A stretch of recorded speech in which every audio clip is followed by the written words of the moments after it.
श्री राधे राधे।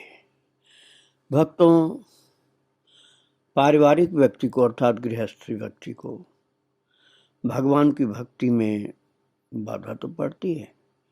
गृह कार्य नाना जंजाला, ते अति दुर्गम शैल विशाला।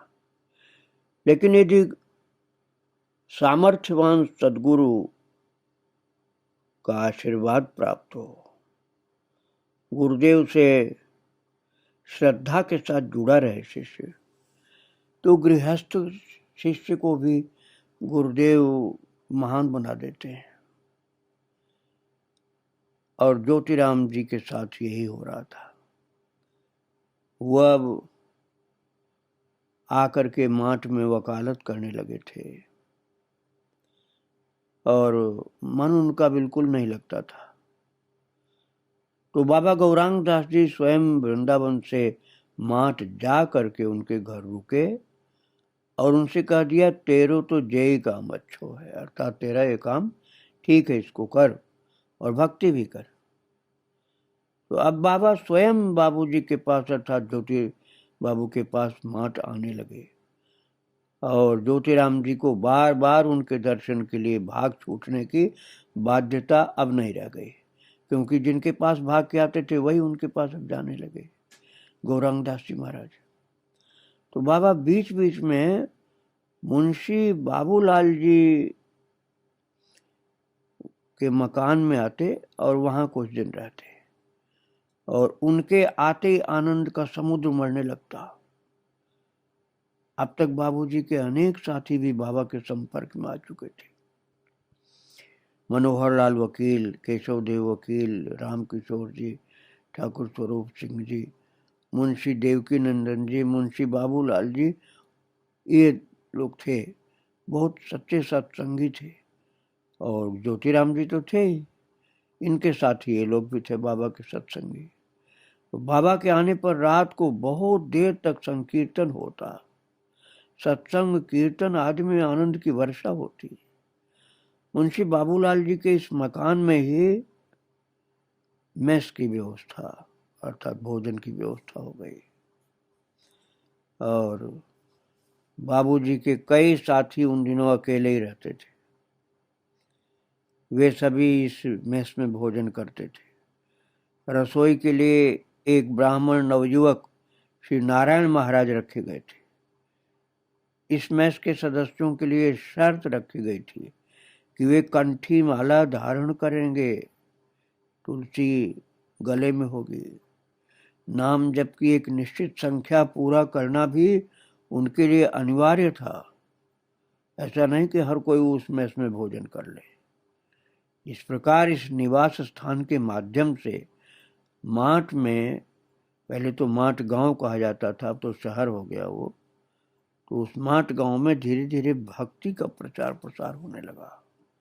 वास्तव में बाबा अर्थात गौरांग दास जी और अन्य साधु वैष्णवों के आवागमन से मुंशी बाबूलाल जी का मकान एक प्रकार का भक्ति का केंद्र बन गया था और इस प्रकार मकान में प्रवेश करते ही एक विशेष प्रकाश और शांति का अनुभव होता था। तहसील का समय होते ही सभी लोग प्रसाद पाकर चले जाते। बाबा अपना नित्य नियम पूरा करके ही प्रसाद पाते। प्राय 12-1 बजे प्रसाद पाते थे बाबा गौरांग दास जी महाराज, जिनका विस्तृत चरित्र आप सुन चुके हैं। तब तक नारायण महाराज को भी बैठे रहना पड़ता, उन्हें भूख लगती, पर बाबा से कुछ कहने का साहस नहीं होता उनका। एक दिन भूख सहन नहीं हुई तो झल्ला उठे, बोले मैं तो भूख के मारे परेशान हो गए, बाबा को भजन ही नहीं पूरे हुए, जाने कब तक भजन करेंगे। बाबा ने सुन लिया पर कुछ कहा नहीं। शाम के समय ज्योतिराम जी कचहरी से लौटे तो बाबा ने कहा, अरे इस छोरा को यहाँ मत रखा करो, ये मेरे भजन करने में बड़ी बाधा डालता है, हल्ला मचाता है। बाबा कहने को तो ये सब कह गए, पर उनके मन में किसी प्रकार की कोई दुर्भावना नहीं थी। वास्तव में वो नारायण महाराज को बड़ा स्नेह करते थे। जिस दिन माठ से चलने लगे ज्योतिराम जी से विशेष रूप से कह गए, नारायण, अरे इसको निकालना नहीं, अच्छा छोरा है, भक्त है। नारायण महाराज बड़े भाग्यशाली नवयुवक थे, उन पर बाबा की बड़ी कृपा थी। बाबा उन्हें वैष्णव पदकर्ताओं के ब्रज भाषा के पद सुनाते और अश्रुवर्षण करते। फिर नारायण महाराज से कहते, नारायण अब तू गा और मेरी तरह से भाव विभोर होकर गाना। बाबा के पास महाजन वाणियों का अपार भंडार था, अर्थात संतों की वाणी का अपार भंडार था, और ब्रजभाषा भी ऐसी शुद्ध बोलते थे, जबकि बंगाली थे महाराज गौरांग दास जी, बहुत शुद्ध ब्रज भाषा बोलते थे कि कोई उन्हें बंगाली कह नहीं सकता था। एक दिन बाबा ने सुनाई पंक्तियां, मेरो तो इतनो ही ज्ञान भली है, ठाकुर तो श्री नंद किशोर, श्री ठकुरानी विश्वान लली है, मेरो तो इतनो ही ज्ञान भली है। और एक बार बाबा बाबूलाल जी के इस मकान में ठहरे थे, प्रसाद पाकर सभी लोग कचहरी चले गए, बाबा तखत पर लेटे हुए थे, लगभग तीसरा पहर था। अकस्मात बाबा का तखत जोर जोर से हिलने लगा, गौरांगदास बाबा का तखत। उन्होंने समझा कि भूकंप है। शाम के समय जब ज्योतिराम जी लौटे और बाबा ने भूकंप की चर्चा की तो बाबूजी चौंके। उन्होंने कहा कि मुझे तो भूकंप जैसा कहीं कुछ नहीं लगा, संभव हो कचहरी के कामकाज में इस ओर ध्यान नहीं गया। अन्य लोगों में से किसी ने भी भूकंप की होने की पुष्टि नहीं की। वो घटना एक रहस्य बनकर रह गई, और रहस्योद्घाटन हुआ कुछ दिन बाद, जब बाबा कलकत्ता गए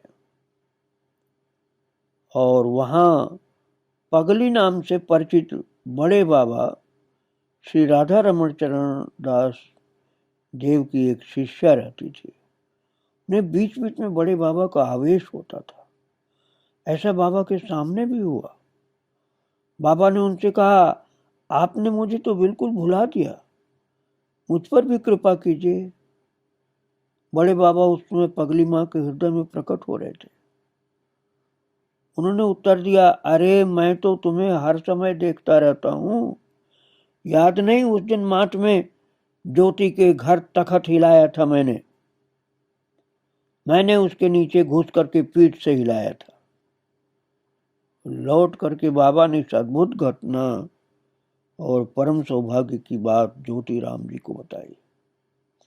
वास्तव में श्री गुरु कृपा प्राप्त करने के पश्चात अन्य महापुरुषों और स्वयं ईष्ट देव की कृपा प्राप्त करना सहज स्वाभाविक ही है। इसी संदर्भ में ज्योतिराम जी की सुनाई हुई एक घटना और है।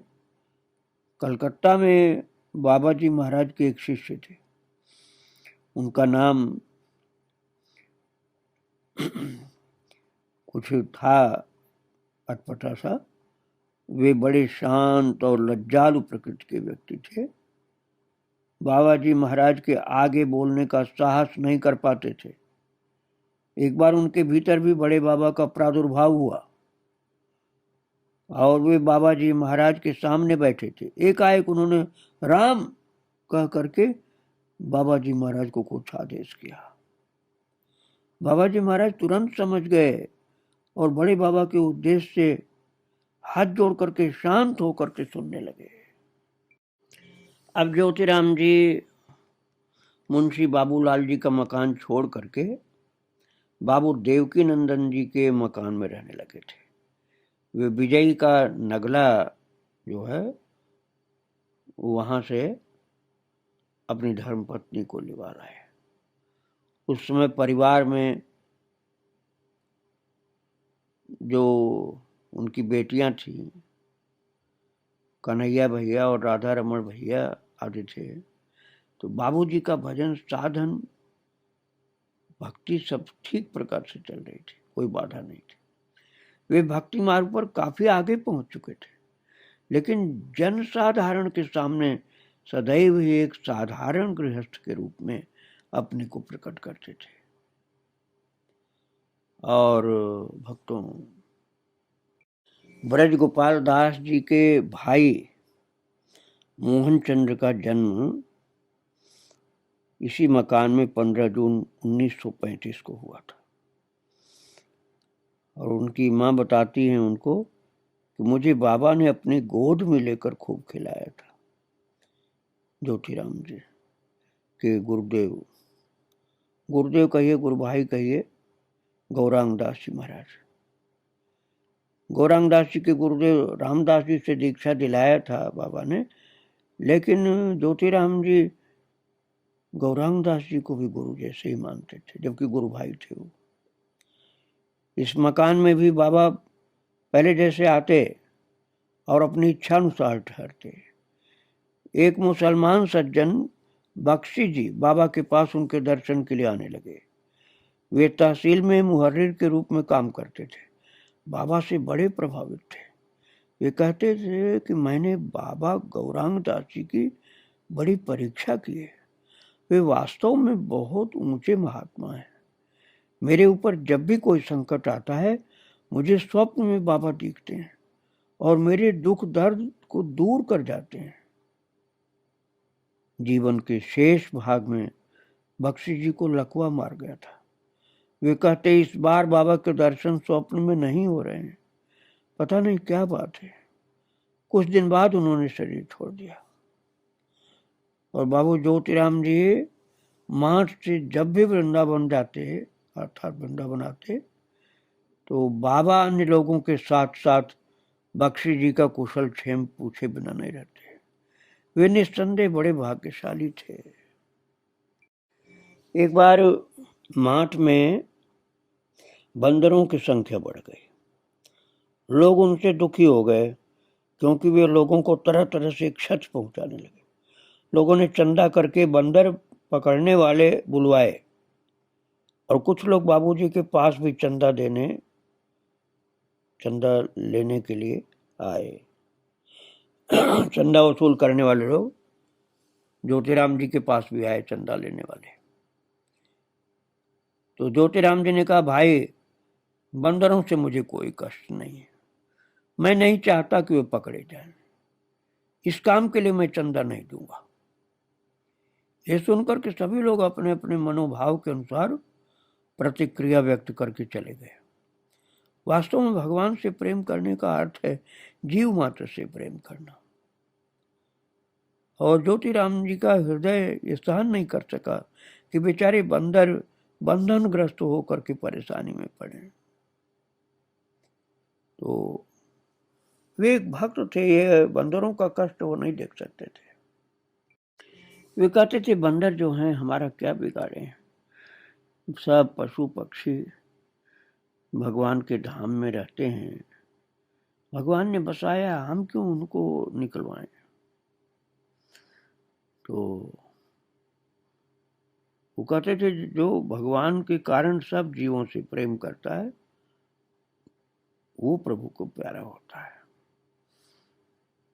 एक दिन कन्हैया ने रंग बिरंगा सुंदर सांप का बच्चा देखा। उन्होंने उसे देखते ही पत्थर से मार दिया। कचहरी से लौटने पर जब बाबू ज्योतिराम जी को पता चला तो उन्होंने कहा कि सांप का बच्चा क्यों मारा। तो भैया ने उत्तर दिया, सांप को तो मारना ही ठीक है, किसी को काट खाता। तो ज्योतिराम जी ने मृदु भाव में फटकारते हुए उनसे कहा, ऐसा नहीं करना चाहिए, वो तुम्हारा क्या नुकसान कर रहा था। अकारण जीव हत्या से क्या लाभ है। उसने किसी को सताया नहीं और तुमने उस सांप को मार दिया। ज्योतिराम जी जीव मात्र में प्रभु को ही देखते थे। किसी को जीव हिंसा करते देख करके उनका हृदय कांप उठता था। तो मैंने बताया था आपको कि ब्रज गोपाल दास जी के बड़े भाई का अर्थात मोहन चंद्र जी का जन्म हुआ था सन 1935 में, और अब सन 1939 में ब्रज गोपाल दास जी का जन्म हुआ था। और उनके चाचा लोगों के घर में भी एक एक पुत्र हुआ, तो परिवार में लगभग एक ही समय 3 बच्चों का जन्म हुआ था। तो एक दिन ज्योति बाबू ने अपनी माँ से कहा, माँ तीनन में से 2 ही रहेंगे, एक चलो जाएगा, अर्थात एक नहीं रहेगा। यह सुनकर के दादी बहुत क्रुद्ध हुई, अर्थात उनकी माँ बहुत क्रुद्ध हुई और चिल्लाई कि इस प्रकार की बात मुंह से क्यों निकालता है। ज्योतिराम जी की बात होकर ही रही। श्यामलाल जी का लड़का थोड़ी सी बीमारी में चल बसा। आदमी का अंतःकरण जब स्वच्छ होता है ना, और भक्ति देवी उसमें वास करती है, तो वाणी की सत्यता सिद्ध होते देर नहीं लगती है। भले ही सूर्य दिन में पश्चिम दिशा में उदय हो जाएं, पर्वतों की चोटी पर कमल विकसित हो जाए, सुमेर पर्वत चलने लगे और अग्नि शीतलता का गुण ग्रहण कर ले, लेकिन सज्जनों के वचन कभी मिथ्या नहीं हो सकते। और माठ से कुछ दूर एक महात्मा रहते थे। वो ज्योतिराम जी बीच बीच में उनकी आवश्यकता की वस्तुएं उनको भिजवा करके उनकी सेवा करते थे। कभी कभी वो महात्मा भी घर आते थे ज्योतिराम जी के पास, और ज्योतिराम जी को बड़ा स्नेह करते थे। एक दिन उन्होंने ज्योतिराम जी से कहा, भाई रसायन विद्या सीख लो, अर्थात सोना बनाना सीख लो, मैं सिखा दूंगा। तो ये शायद ज्योतिराम जी की परीक्षा थी। तो बड़े विनम्र भाव से ज्योतिराम जी ने कहा, बाबा यही कृपा मेरे ऊपर मत कीजिए। उनके साथ तो गौर विश्वंभर थे, उन्हें सोने की माया में पड़ने की क्या आवश्यकता थी। और यूं भी ये सब प्रपंच साधन के विघ्न ही हैं, इसलिए जो सोना बनाने की विद्या बाबा जी सिखा रहे थे, उनसे भी नम्रता पूर्वक मना कर दिया कि मुझे ये विद्या नहीं चाहिए, न सोना चाहिए। और माठ में भक्ति का वातावरण ज्योति बाबू जी को द्वारा बढ़ता गया, क्योंकि उनके गुरुदेव गौरांग दास जी महाराज भी पधारते रहते थे।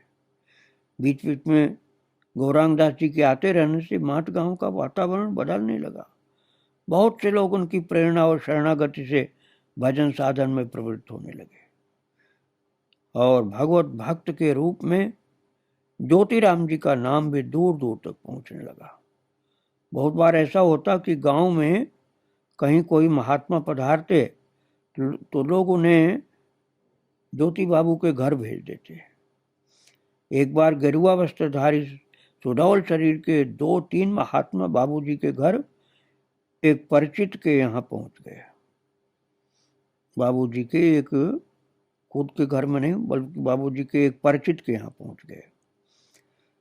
तो न जाने क्या सोच करके उन्हें वहां से ज्योति बाबू के घर भेज दिया गया, और महात्माओं ने घर के आगे आकर के बाबूजी का नाम पूछा कि क्या ज्योति बाबू घर में हैं। तो उनके बच्चों ने सोचा कि ये बाबूजी के बड़े ही अंतरंग महात्मा हैं, तो कह दिया बालकों ने कि वे कचहरी गए हुए हैं, आप लोग विश्राम कीजिए, हमारे घर के पास ही लाला जमुना प्रसाद जी की दुकान थी। उनका बेटा कह रहा है मोहन चंद्र कि जब हम किसी काम से उनकी दुकान पर गए तो उन्होंने कहा, भाई हमें तो ऐसा लगता है कि ये महात्मा सीआईडी के आदमी हैं, बड़ी सावधानी से रहना। शाम के समय बाबूजी कचहरी से लौटे तो पता चला कि इनका इन महात्माओं से कोई परिचय नहीं था। फिर भी ज्योतिराम जी ने उनका स्वागत सत्कार बड़े सहज स्वाभाविक रूप से ही किया।